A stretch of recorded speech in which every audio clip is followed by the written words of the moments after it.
Well friends, आप सभी जानते हैं कि एक दुखद घटना घटी थी 24 फरवरी को।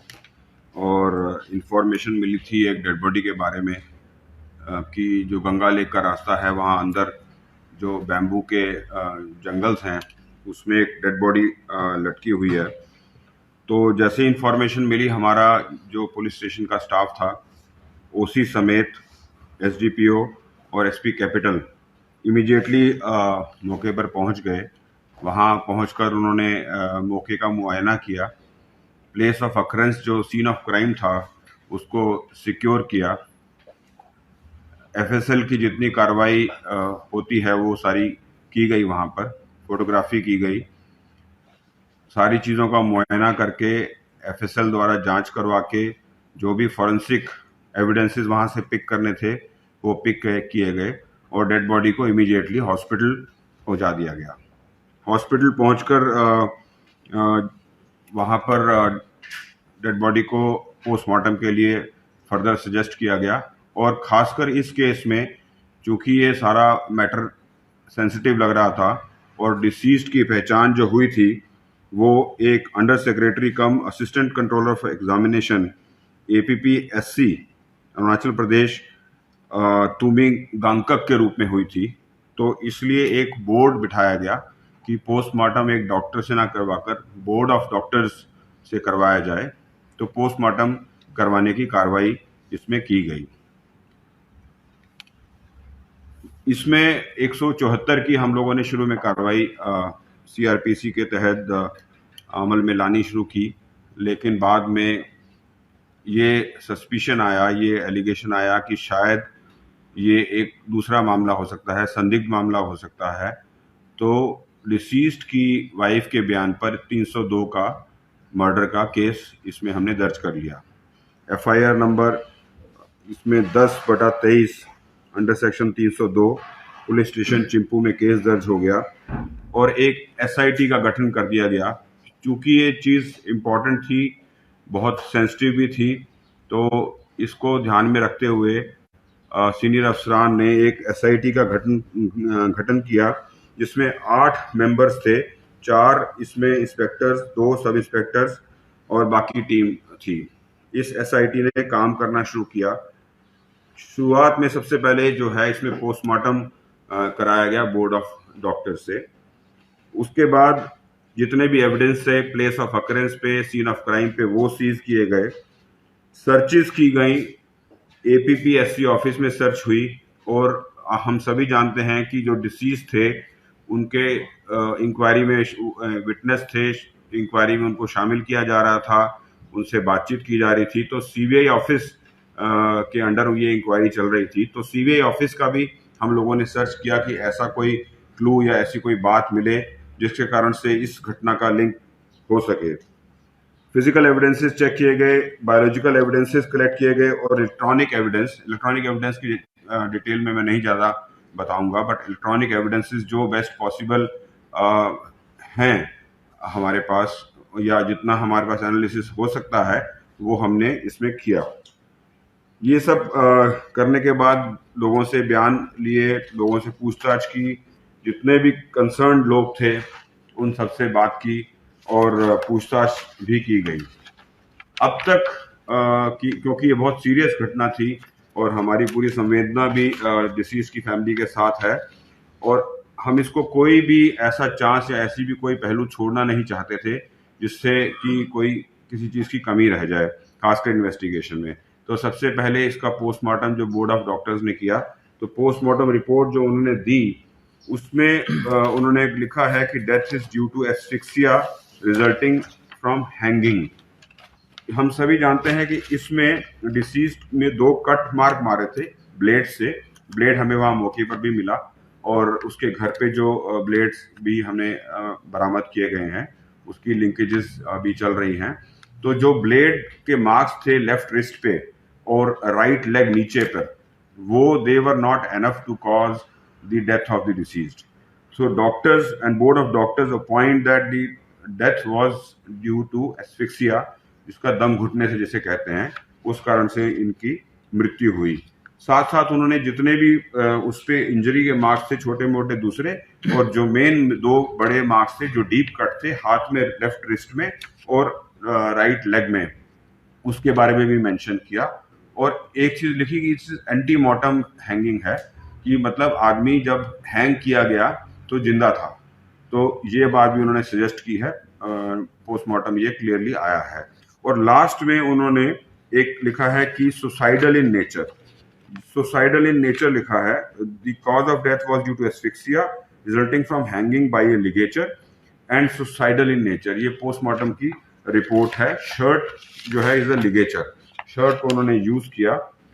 उसके बाद जो है हम लोगों ने उनका सीडीआर फोन का जो है सभी जानते हैं, फोन का रिकॉर्ड चेक किया। फोन के रिकॉर्ड में जो खास बताने वाली बात है, बहुत ज्यादा एक्टिविटी उस दिन की नहीं है।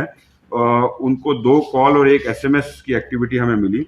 एक कॉल तो उनको सीबीआई ऑफिस के इंस्पेक्टर द्वारा की गई थी, और जो मुद्दे वाली बात है कि तकरीबन 3 बजे के करीब इंस्पेक्टर क्रॉन्ग, जो हमारे अरुणाचल प्रदेश पुलिस के इंस्पेक्टर हैं जो सीबीआई में अटैच चल रहे हैं, उन्होंने उनको कॉल किया। तो डिसीज्ड ने को बोला कि आप आइए और आकर हम सीबीआई के दफ्तर में आकर आपको से कुछ डॉक्यूमेंट्स वेरीफाई कराने हैं। तो ये बात उनको कही गई। तो उन्होंने कहा कि नहीं, अभी मेरे पास समय नहीं है, मैं अभी नहीं आ सकता या बिजी हूं। तो उन्होंने कहा बस थोड़ा सा समय लगेगा, आप आ जाइए और आकर आपसे कुछ डॉक्यूमेंट्स वेरीफाई करने हैं और जल्दी हम फारिग कर देंगे। ये बात हमने उनके इलेक्ट्रॉनिक रिकॉर्ड से वेरीफाई की। फिर हम सभी जानते हैं कि हमारे शहर में ईटानगर में स्मार्ट सिटी प्रोजेक्ट लग चुका है और सभी बहुत सारे सीसीटीवी कैमराज हैं। तो हमने सैकड़ों सीसीटीवी कैमराज को खंगाला और उनके घर से चलकर और प्लेस ऑफ अकरेंस तक एक ट्रेल बनाई।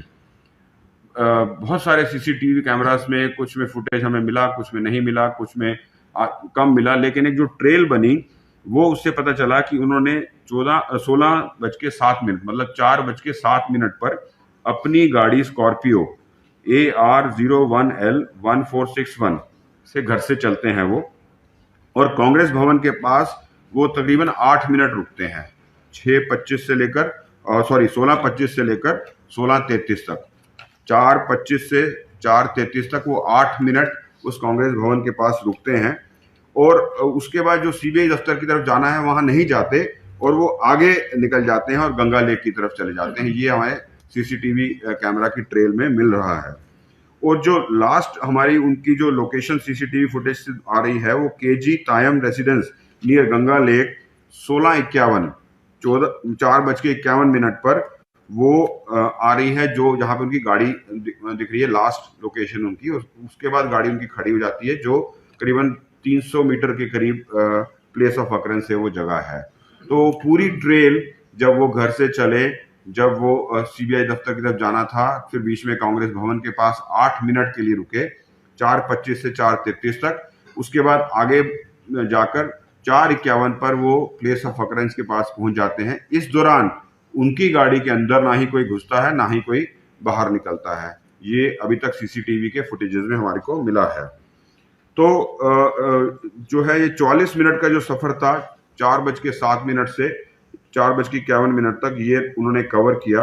और कोई भी आदमी इस 44 मिनट के सफर में ना ही गाड़ी में घुसा ना ही गाड़ी से उतरा। एक चीज और इसमें बड़ी इंपॉर्टेंट है कि जब ये वो कांग्रेस भवन के पास रुके हुए थे 4:25 से 4:33 तक, तो 4:28 पर उन्होंने एक व्हाट्सएप, अपना KKWS का एक व्हाट्सएप ग्रुप है, उस पर उन्होंने एक मैसेज किया।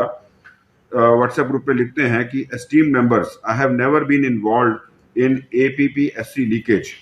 आई am innocent but I am being targeted as I was the assistant controller of exam. ये मैं वर्बटम पढ़ा है जो उन्होंने अपने ग्रुप पे लिखा है कि मेरे को टारगेट किया जा रहा है। ये जो मैसेज का टाइमिंग है आप देखिए 4:28 पे, जब 4:25 से 4:33 के बीच में वो रुके हुए, उन्होंने वहां पे खड़े हुए किया। उसके बाद हमने उनका जो सेल फोन में और भी एक्टिविटीज होती हैं, सर्फिंग करता है आदमी, इंटरनेट भी खोलता है, गूगलिंग भी करता है, बहुत सारी एक्टिविटीज करता है, वो सारी एक्टिविटीज चेक की। एक चीज और हमें दिखाई दी कि एक दिन पहले, ये तो घटना जो है वो 24 फरवरी की है, 3 दिन पहले उन्होंने इंटरनेट पे सर्फ कर रखा है व्हाट इज डिप्रेशन। यूनिसेफ किसी साइट पे जाकर उन्होंने डिप्रेशन के बारे में सर्फिंग कर रखी है। इस बात को भी हम जो है वो चेक कर रहे हैं और हमने एफएसएल को जो है उनका फ़ोन भेज दिया है फर्दर एनालिसिस के लिए कि क्या वो अगर एक मेन डोमेन से सब डोमेन में और सब डोमेन से फर्दर सब डोमेन में कहाँ कहाँ गए। तो जो प्रिलिमिनरी हमारी जो चेकिंग थी उसमें ये आया है कि वो सर्फ कर रहे थे डिप्रेशन की साइट को यूनिसेफ की 3 दिन पहले, और इसकी हमने एफएसएल से और बाकी डिटेल्स भी अभी मांगी हैं कि लेट अस सी क्या निकल के आता है। एफएसएल को हम लोगों ने परस्यू कर रहे हैं इसमें, और जो एनालिसिस है हमारा फ़ोन का वो हम लोग भी कर रहे हैं, और जो सीसीटीवी कोशिश कर रहे हैं कहीं और किसी ऐसे सीसीटीवी में हमारे कुछ मिल जाए तो हम लोग कुछ और लिंकेज कर सकें। एक एनालिसिस हमारी होती है जो जिस जगह पर ये प्लेस ऑफ अकरेंस था वहां पर उस विंडो में या 1 घंटा पहले या 1 घंटा बाद उस विंडो में कितने फोन थे वहां पर, या कितने लोग गए, या क्या एक्टिविटी थी, इलेक्ट्रॉनिक एक्टिविटी थी, तो वो भी हम लोगों ने कर लिया है। इसके अलावा जो एलेज्ड हैं जिसपे उनकी मिसेज ने, उनकी वाइफ ने सस्पिशन जाहिर किया है कि 2 इंस्पेक्टर्स जो एपीपी सर्विस के हैं, पुलिस अरुणाचल पुलिस के हैं, उनके भी हम जितने भी पहलुओं को जांच कर सकते हैं कि जितने भी उनके बारे में हम लोग इन्वेस्टिगेशन कर सकते हैं technically and otherwise traditional method से भी वो हम लोग कर रहे हैं। इसके साथ साथ मैं आपको एक बात बता दूं कि जो हमारा इन्वेस्टिगेशन का दायरा है वो सिर्फ 2 तक ही नहीं सीमित रहेगा। फोकस ऑफ कोर्स जहां पर हमने रखा हुआ है वो जो एलिगेशन के हिसाब से फोकस अभी वहां पे है, और दायरा हमारा बड़ा है। हम हर चीज, हर पहलू का हम लोग इसमें इन्वेस्टिगेशन कर रहे हैं। बाकी जो अभी रिजल्ट्स आने हैं, आने के बाद हम लोग कोशिश करेंगे कि जो इन्वेस्टिगेशन है हमारी जल्दी से जल्दी लॉजिकल कंक्लूजन पर पहुंच जाए, और हम भी चाहते हैं कि जो ये घटना घटी है बहुत दुखदाई है, बहुत परेशान करने वाली है, और इसका एक हम लोग सही से इन्वेस्टिगेशन करके करेक्ट और ट्रुथफुल कंक्लूजन निकाल सकें।